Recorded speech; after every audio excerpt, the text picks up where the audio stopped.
በአባባል እዚህ ከተማ ላይ ከውሃ ዘይት ይረክሳል ይላል ማህበረሰቡ።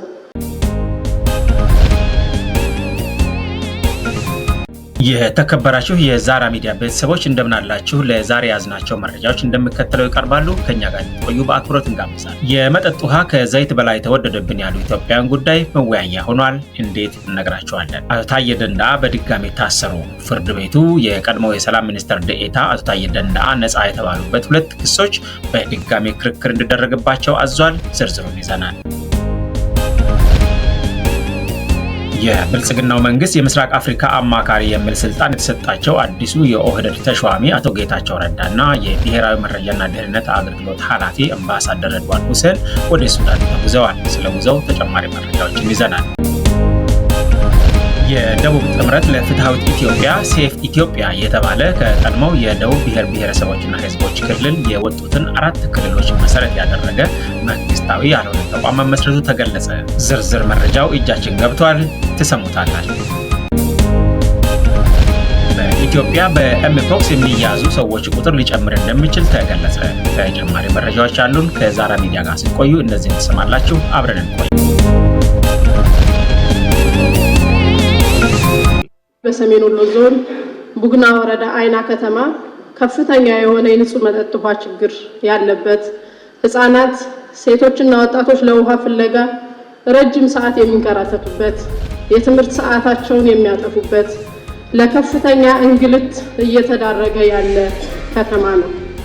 በአባባል እዚህ ከተማ ላይ ከውሃ ዘይት ይረክሳል ይላል ማህበረሰቡ።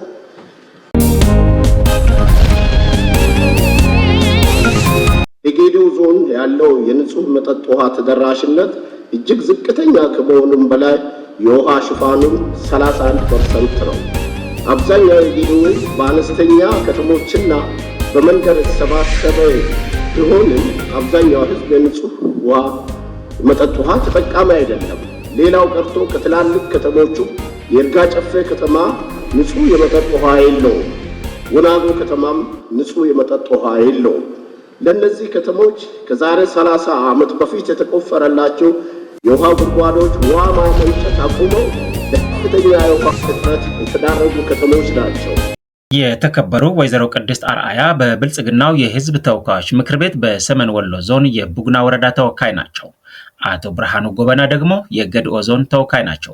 በብልጽግናው የህዝብ ተወካዮች ምክር ቤት ሁለቱ የብልጽግናው ምክር ቤት አባላት ከሰሜን ኢትዮጵያ እስከ ደቡብ ኢትዮጵያ የተዘረጋውን ተጨባጭ አሁናዊ የህዝብ ችግር ነው የሚያነሱ። በደስታ፣ በፌሽታ፣ በሐሴት፣ በጥጋብና በምቾት በሚሰቃየው የብልጽግናው ደሴት መካከል የሚሊዮኖች ኢትዮጵያውያንን ሮሮ የሚያስተጋቡ እውነተኛውን ኢትዮጵያ የሚያሳዩ ጥቂት ድምጾች፣ ውሃ ከዘይት በላይ ተወደደ የሚሉ የመከራ ድምጾች፣ ደርግም ኢህአዴግም ያልፈታቸው የብልጽግናው ስርዓትም ጆሮ ያልሰጣቸው የውሃ አቅርቦት ችግሮች። በብልጽግናው የህዝብ ተወካዮች ምክር ቤት የሻሸመኔ አካባቢ ተወካይ አቶ ጉዬ ቁፋ እንዲህ ይገልጹታል።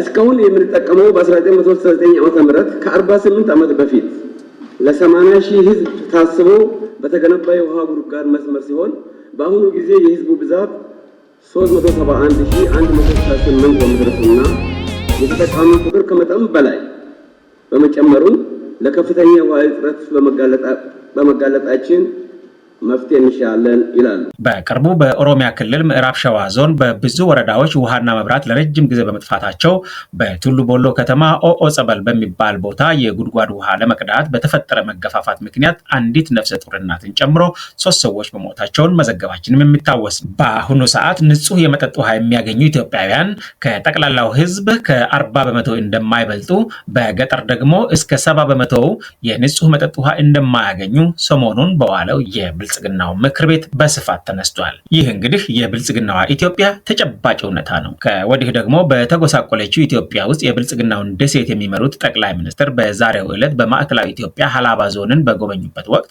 የገጠሩን ማህበረሰብ አኗኗር ለማሻሻል የተጀመረው የገጠር ኮሪደር በሁሉም አካባቢዎች እየተስፋፋ ነው። በዛሬው ዕለትም በማዕከላዊ ኢትዮጵያ ክልል ሀላባ ዞን ወይራ ዲቾ ወረዳ ሲምቢጣ ቀበሌ የገጠር ኮሪደር ልማት አካል የሆኑ ሞዴል የገጠር መንደሮች ግንባታን አስጀምረናል።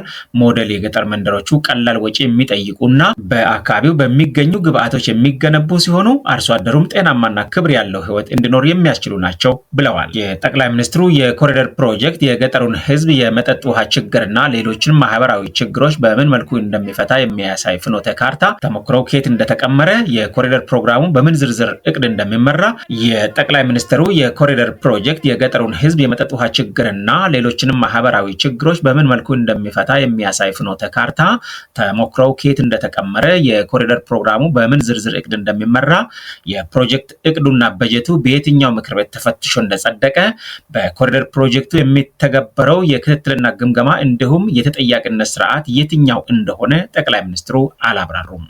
ያብራራሉ ተብሎም አይጠበቅም። አቶ ታዬ ደንደአ በድጋሚ ታሰሩ። ፍርድ ቤቱም የቀድሞው የሰላም ሚኒስትር ዴኤታ አቶ ታዬ ደንደአ ነፃ የተባሉበት 2 ክሶች በድጋሚ ክርክር እንዲደረግባቸው ማዘዙ ተሰምቷል። ባለቤታቸው ወይዘሮ ስንታየው አለማየሁ ደግሞ አቶ ታዬ ደንደአ ከችሎት በኋላ ከመኖሪያ ቤታቸው በፖሊስ መወሰዳቸውን ለትግቫህ አረጋግጠዋል። የአቶ ታዬ ባለቤት ከጠዋት የችሎት ቀጠሯቸውን ተከታትለው ወደ ቤታቸው ከተመለሱ በኋላ ከቀኑ 10 ሰዓት ገደማ ከመኖሪያ ቤታቸው ለጥያቄ ትፈለጋለህ በማለት የፌዴራል ፖሊስ አባላት ባለቤታቸውን እንደወሰዱ ለትግቫህ ኢትዮጵያ ተናግረዋል። ወይዘሮ ስንታየው አክለውም ፖሊሶቹ ሜክሲኮ በሚገኘው የፌዴራል ፖሊስ ወንጀል ምርመራ ቢሮ እንደሚወስዷቸው እንደነገሯቸውና እርሳቸውም ባለቤታቸውን ለማግኘት ወደ ወንጀል ምርመራ ቢሮ እየሄዱ እንደሆነ ለትግቫህ ገልጸው ነበር። የአቶ ታዬ ጠበቃ የሆኑት አቶ አበራ ንጉስ ደንበኛቸው መታሰሩን ገልጸው ጉዳዩ ፖለቲካዊ ሊሆን እንደሚችል ግምታቸውን ገልጸዋል። አቃቤ ሕግ ከዚህ በፊት በአቶ ታዬ ላይ የተላለፈውን የነጻ ብይን የከፍተኛ ፍርድ ቤት የነጻ ብይን ይግባኝ በማለቱ ምክንያት ክርክር ስናደርግበት የነበረ ጉዳይ ውሳኔ ለመስጠት ያክል ነበር። እንግዲህ እንደሚታወቀው ከ2-3 ቀጠሮዎችን እና 4 ቀጠሮዎች በፊት ያለውን ሁኔታ ስናሳውቃቸው ነበር። አሁን ዛሬ ፍርድ ቤቱ ውሳኔ ሰጥቷል። ውሳኔው እንግዲህ ከፍተኛ ፍርድ ቤት የልደታ የህገ መንግስትና ጸረ ሽብር ችሎት የሰጠው በሁለቱም ክሶች የሰጠው ብይን በመሻር ተከላክለው እንዲከራከሩ ውሳኔ ሰጥቷል። ያ 4 ሰዓትና 4 ተኩል አካባቢ ነው ውሳኔ የተሰጠው። ከዛ በኋላ እኔ ወደ ሌላ ስራ ነው የሄድኩት። ሌላ ችሎቶች ነበሩ። አቶ ታዬ ደግሞ ወደ ቤታቸው ነው የሄዱት። አሁን 10 ሰዓት ላይ ነው የተያዙት። ከቤታቸው ከመኖሪያ ቤታቸው ነው የተወሰዱት። አቶ ታዬ ደንደአ ከዚህ ቀደም ነፃ የተባሉበት 2 ክሶች ከጠላት ጋር በመተባበር እና የጸረ ሰላም ቡድኖች የሆኑትን ሸኔና ፋኖን የሚደግፉ መልእክቶችን በፌስቡክ ገጻቸው አጋርተዋል የሚሉት ክሶች ናቸው። አቶ ታዬ ከቀረቡባቸው 3 ክሶች መካከል ሐምሌ 30 2016 ዓ.ም በዋለው ችሎት በአንደኛ እና በሁለተኛ ክስ ነፃ የተባሉ ሲሆን የጦር መሳሪያ ወንጀሎችን በተመለከተ የቀረበባቸውን 3ኛውን ክስ ተለቀው እንዲከላከሉ ብይን መሰጠቱም ይታወሳል። አቶ ታዬም የነበረባቸውን ክስ ለመከላከል ጠቅላይ ሚኒስትር አብይ አህመድ እና ከንቲባ አዳነች አቤቤን ለመከላከያ ማስረጃነት ቢያስጠሩም ፍርድ ቤት ሳይገኙ መቅረታቸውም የሚታወስ። አቶ ታዬ ደንደአ ከእስር ቤት ከወጣ በኋላ የብልጽግናውን ስርዓት ሴራና ቁማር በማጋለጥ በተቃርኖ የተሞላውን የኢትዮጵያ የተቃውሞ ፖለቲካ ለማከም በማህበራዊ ሚዲያ ገጻቸው ላይ የሚለቁት መልእክቶች በሁሉም ኢትዮጵያን ዘንድ ተቀባይነት እያገኙ ተጽዕኖ እየፈጠሩ በመምጣታቸው የብልጽግናው ስርዓት በማህበራዊ ሚዲያ ሰራዊቱ አማካኝነት አቶ ታዬ ላይ ስም የማጠልሸት ሚዲያ ዘመቻ ሲያካሂድ ከቆየ በኋላ ዛሬ አቶ ታዬን በድጋሚ አስሯል። ከዚህ የተነሳ 16 ሚሊዮን አባል አለኝ ሲል የነበረው ብልጽግና የአቶ ታዬ ደንደአን ብዕር መቋቋም አቅቶት ማሰርን አማራጭ ማድረጉ ብዙዎች የሚስማሙበት አስተያየት ሆኗል። የብልጽግናው መንግስት የምስራቅ አፍሪካ አማካሪ የሚል ስልጣን የተሰጣቸው አዲሱ የኦህዴድ ተሿሚ አቶ ጌታቸው ረዳና የብሔራዊ መረጃና ደህንነት አገልግሎት ኃላፊ አምባሳደር ሬድዋን ሁሴን ሱዳን ጎብኝቶ መመለሳቸው ተገልጿል። ሱዳንን የጎበኘው የብልጽግናው ልዑካን በፖርት ሱዳን ደማቅ አቀባበል እንደተደረገላቸውና የጠቅላይ ሚኒስትሩን መልእክት ለሱዳኑ ጀነራል አብዱል ፈታህ አልቡርሃን ማቅረባቸውን በስርዓቱ ሚዲያዎች ተገልጿል። የብልጽግናው ልዑካን በፖርት ሱዳን ደማቅ አቀባበል እንደተደረገላቸውና የጠቅላይ ሚኒስትሩን መልእክት ለሱዳኑ ጀነራል አብዱል ፈታህ አልቡርሃን ማቅረባቸው በስርዓቱ ሚዲያዎች ተገልጿል። መልእክቱም ሱዳን ሰላምና መረጋጋቷን ለማረጋገጥ ለምታደርገው ጥረት ኢትዮጵያ የማይናወጥ ድጋፏን እንደምትቀጥል የሚገልጽ መሆኑን የስርዓቱ ሚዲያዎች ዘግበዋል። ከጉብኝቱ በኋላ አምባሳደር ሬድዋን ሁሴን በኤክስ ገጻቸው በፖርት ሱዳን ከወንድሙ ፋደል ጋር ውይይት አድርገናል። የጠቅላይ ሚኒስትር አብይ አህመድን መልእክት ለጀነራል አልቡርሃን ሰጥተናል። ሱዳን ወደ ሰላምና መረጋጋት እንድትመለስ ኢትዮጵያ ያላትን የማያወላዳ ድጋፍ ገልጸን ልምድ ተለዋወጠናል ብለዋል። ለወትሮው በትንሹም በትልቁም ሀሳባቸውን በማህበራዊ ሚዲያ ገጻቸው በመግለጽ የሚታወቁት የብልጽግናው የምስራቅ አፍሪካ አማካሪ አቶ ጌታቸው ረዳ ስለ ጉብኝቱ በራሳቸው ያስተላለፉት መልእክት ባይኖርም አምባሳደር ሬድዋን ሁሴን በጽሁፋቸው የረሱትን መልእክት ለማስታወስና ለማከል የትግራይን ድጋፍ በማማተር በሚመስል መልኩ የአምባሳደሩን መልእክት በገጻቸው አጋርተው ሱዳን ለኢትዮጵያውያን ስደተኞች ስላደረገችው አቀባበልና ጥበቃ አመስግነን ስደተኞቹ በተቀናጀና ደህንነታቸው በተረጋገጠ መልኩ ስለሚመለሱበት ሁኔታም ተነጋግረናል ብለዋል። ይሁን እንጂ ስደተኞቹ በተፈናቀሉበት በምዕራብ ትግራይ ተፈናቃዮችና ስደተኞቹ ወደ ቀያቸው እንዳይመለሱ ጭምር የተከዘዘበ በሚል ታጣቂዎችን በ10 ሺዎች እያሰለጠነ የሚገኘው የብልጽግናው ስርዓት ለስደተኞቹ ወደ ቀያቸው በሰላም መመለስ ምን አይነት ምቹ ሁኔታ እንደፈጠረ አዲሱ የብልጽግናው አማካሪ አልገለጹም፣ ይገልጻሉ ተብሎም አይጠበቅም።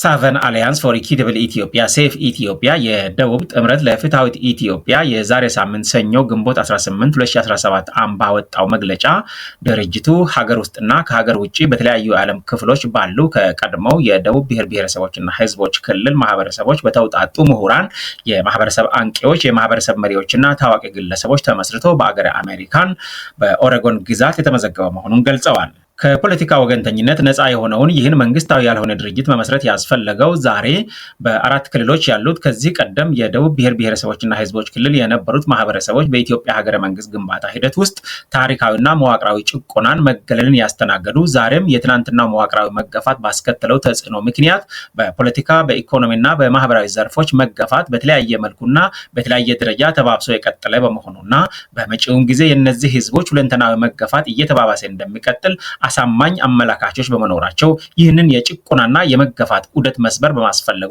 መሆኑን ድርጅቱ በመግለጫው ገልጿል።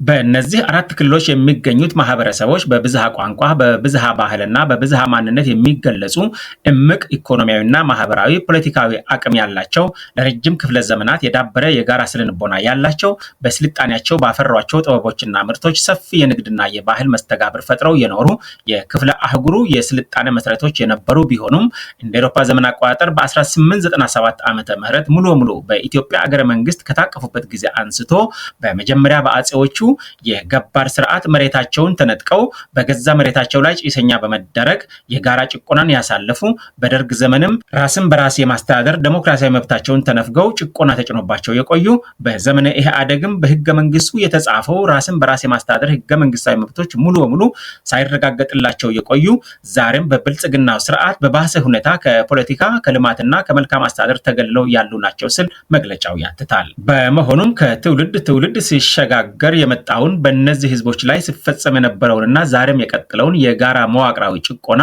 ሳይንሳዊ ጥናትና ምርምር ማስረጃዎችን ማዕከል ባደረገ አቀራረብ በጋራ መሞከት ስለሚያስፈልግ ይህ ድርጅት ተመስርቷል ስል መግለጫው ያስረዳል። በተፈጥሮ ጸጋና በሰው ሀብት የበለጸገው ይሄው አካባቢ በአብዛኛው የኢትዮጵያ ፖለቲካ ተዋንያን ዘንድ የሚሰጠው እይታና ግምት እጅግ የተዛባና ኢፍትሃዊ በመሆኑ አካባቢው እንደ አንድ የፖለቲካ ማህበረሰብ ከሌላው ዜጋ ተመሳሳይ ፍትህና እኩልነት እንደሚገባው ሳይሆን በየዘመኑ የአገሪቱን የፖለቲካ ስልጣን የጨበጠው ኃይል እንደ ማሟያ አድርጎ የሚመለከተውና ለራሱ በሚያመች መልክ አስተዳደራዊ መዋቅር በአካባቢው መዘርጋቱ የተለመደ ክስተት ሆኗል በሚል መግለጫው ያብራራና አስከትሎም በተለያዩ አስተዳደራዊ መዋቅሮች ስር ቢኮንም የጋራ ፖለቲካዊ፣ ማህበራዊ፣ ኢኮኖሚያዊ ማህበረሰብ መሆን ስለሚቻል እስከዛሬ ለህዝባችን ማነቆ ሆኖ የቆየውን መዋቅራዊ ችግር ለመሻገርና ለዚህ አካባቢ ያለውን የተዛባ እይታ ለማረም የጋራ መወያያ፣ መታገያና መሞገቻ መድረክ መፍጠር አስፈላጊ በመሆኑ ይህ ድርጅት ተፈጥሯል ይላል።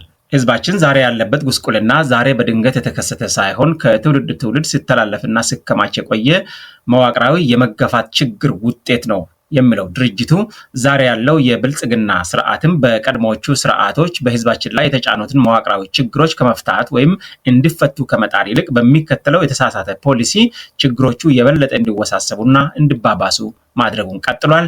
ከእነ ጉድለታቸውም ቢሆን በህገ መንግስቱ ተጽፈው ተግባራዊ ሳይደረጉ የቆዩት የህዝባችን የእኩል ተሳትፎና የፍትሃዊ ተጠቃሚነት መብቶች ዛሬ ሙሉ በሙሉ ተቀልብሰዋል። ላለፉት 7 ዓመታት አካባቢው ከልማት የተገለለ፣ ማህበራዊ አገልግሎቶች እጅግ የተዳከሙበት፣ ወጣቱ ተስፋ ቆርጦ የሚሰደድበት፣ የመንግስት ሰራተኛውና በአጠቃላይ የህዝቡ ኑሮ ለማመን በሚያዳግት ደረጃ የተጎሳቀለበት ሆኗል ስል ያስረዳል። በመሆኑም ይህንን ተስፋ አስቆራጭ ሂደት ለመቀልበስና በኢትዮጵያ አገረ መንግስት ግንባታ ውስጥ ውስጥ የህዝባችንን እኩል ተሳትፎና ፍትሃዊ ተጠቃሚነት ለማረጋገጥ የጋራ የትግል መድረክ አስፈላጊ ይሆናል ብሎ የሚያብራራው መግለጫ ድርጅቱ እንደዚህ ያለውን መድረክ ለማመቻቸት በሀገራችን ኢትዮጵያ እኩልነትና ፍትሃዊነት እንዲሰፍን የሚያግዙ ዕውቀት መር ሐሳቦች እንዲፈልቁበት እንዲንሸራሸሩ በማድረግ በእነዚህ በተለያዩ ክልላዊ አስተዳደር መዋቅሮች ስር የሚገኙ የቀድሞው የደቡብ ብሔር ብሔረሰቦችና ህዝቦች ክልል ማህበረሰቦች የአስተዳደራዊ መዋቅር ልዩነት እንቅፋት ሳይሆንባቸው ዕጣ ፈንታቸው የተሳሰረ መሆኑን በመገንዘብና በመካከላቸው ፖለቲካዊ መረዳዳትን በመፍጠር በጋራ አጀንዳዎች ዙሪያ በጋራ በመቆምና በሀገራዊ ጉዳዮች ጥቅማቸውን የሚያስከብሩ የጋራ አቋሞች እንዲያራምዱ የሚያበቃቸውን ዕውቀት የታጠቀና የነቃ ማህበረሰብ መፍጠርና መሰረታቸውን በእነዚህ አካባቢዎች ያደረጉና ለእነዚህ ማህበረሰቦች ጥቅም የቆሙ የፖለቲካ ፓርቲዎች እንዲጠናከሩ ተቀራርበውና ተባብረው ከተቻለም ተቀናጅተው በአንድነት እንዲሰሩ እገዛ በማድረግ ጠንካራ ፖለቲካዊ ማህበረሰብ መፍጠር የድርጅቱ ዓላማ መሆኑም ተገልጿል። በማስቀጠልም የቀድሞው ደቡብ ብሔር ብሔረሰቦችና ህዝቦች ክልል በአሁኑ የሲዳማ ክልል፣ የደቡብ ምዕራብ ኢትዮጵያ ክልል፣ የደቡብ ኢትዮጵያ ክልልና የማዕከላዊ ኢትዮጵያ ክልሎች ተወላጅ የሆኑ በሀገር ውስጥም ሆነ ከሀገር ውጭ ያሉ ምሁራን፣ ዲያስፖራዎች፣ ወጣቶች፣ የሀገር ሽማግሌዎች፣ የማህበረሰብ መሪዎችና የመንግስት ሰራተኞች ይህ ድርጅታቸው ስለሆነ አባል በመሆን ወይም ድርጅቱን በማንኛውም መንገድ በመደገፍ የህዝባቸውን ጥቅም ለማረጋገጥ በዚህ ወሳኝ የትግል መድረክ እንድትቀላቀሉን ስል ድርጅቱ ጥሪውን አቅርበዋል። በመጨረሻም ድርጅቱ ለመላው ኢትዮጵያ ህዝብ ባስተላለፈው ጥሪ የድርጅቱን ዓላማ ለሚጋሩ ለማንኛውም ኢትዮጵያዊ ድርጅቶች፣ ግለሰቦችና ተቋማት በጋራ ጉዳዮች ላይ በትብብርና በአጋርነት ለመስራት በሩ ክፍት መሆኑን ገልጿል። በኢትዮጵያ በዝንጀሮ ፈንጣጣ የሚያዙ ሰዎች ቁጥር ሊጨምር እንደሚችል የኢትዮጵያው ጤና ሚኒስቴር አስታወቀ። በኢትዮጵያ ባለፉት ቀናት 15 የላቦራቶሪ ምርመራ ተካሂዶ 6 ሰዎች በበሽታው መያዛቸው መረጋገጡን እና የአንድ ሰው ህይወት ማለፉን በጤና ሚኒስቴር የሕክምና መሪ ስራ አስፈጻሚ ዶክተር ኢሉባቡር ቦኖ ለመናኸሪያ ሬዲዮ ገልጸዋል። የዝንጀሮ ፈንጣጣ ልክ እንደ ኮሮና ወረርሽኝ በቀላሉ የመተላለፍ እድል ያለው በመሆኑ በኢትዮጵያም የመሰራጨት እድሉ ከፍተኛ መሆኑን የገለጹት መሪ ስራ አስፈጻሚው ማህበረሰቡ ከጤና ሚኒስቴር እና ከባለድርሻ አካላት የሚወጡ መረጃዎችን በመከታተል ራሱን እንዲጠብቅ እና ስርጭቱን መቀነስ እንደሚገባ አሳስበዋል። ህብረተሰቡ ማንኛውንም አይነት ምልክቶች ሲያስተውልና ሲጠራጠር ለጤና ተቋማት እንዲያሳውቅ የጠየቁት መሪ ስራ አስፈጻሚው ድንገተኛ የወረርሽኝ አደጋዎችን ለመከላከልና ለመቆጣጠር ሚኒስቴር መስሪያ ቤቱ ከኢትዮጵያ ህብረተሰብ ጤና ኢንስቲትዩት ጋር በትብብር እየሰራ መሆኑንም አስታውቀዋል። ለዛሬ ያሰባሰብናቸው መረጃዎች ይህንን ይመስላሉ። ከኛ ጋር ስለቆያችሁ እናመሰግናለን። ቸር ይግጠመን።